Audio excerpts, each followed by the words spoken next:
Video sebelum ni saya tunjuk contoh pembentang. So untuk video kali ni kita tengok slide ni pula. Awak tahu kenapa dia nampak macam baca teks saja? Sebabnya dalam slide ni dia menggunakan ayat yang lengkap. Cuba tengok poin 1 dengan poin nombor 2 tu. Itu kan ayat lengkap. So bila ada ayat lengkap macam ni, biasa presenter akan baca daripada mula sampailah ke habis. So nampak macam presenter baca teks saja. Yang ni bagus.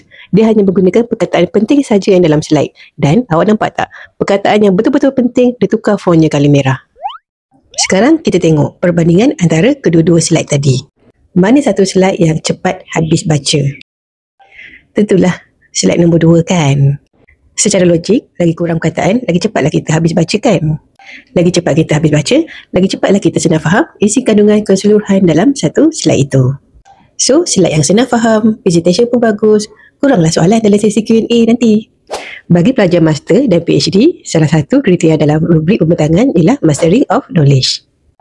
Jika pelajar hanya baca teks saja semasa sesi pembentangan, susahlah bagi panel nak mengetahui sama ada pelajar ni dah menguasai ataupun tidak studi yang dibuat tu. So, panel mungkin akan tanya lebih banyak soalan semasa sesi Q&A. Slide ni pula awak tengok nampak menarik kan? Tetapi still ada kekurangannya. Terlalu banyak info dalam satu slide. Dan awak nampak fontnya pun saiznya agak kecil. Nak baca pun susah kan? So, sebenarnya slide ni tak membantu pun dalam presentation.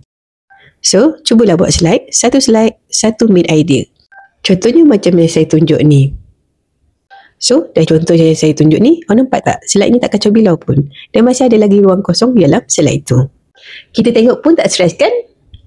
So, ingatlah, slide presentation membantu dalam sesi pembentangan. So, gunalah sebaiknya.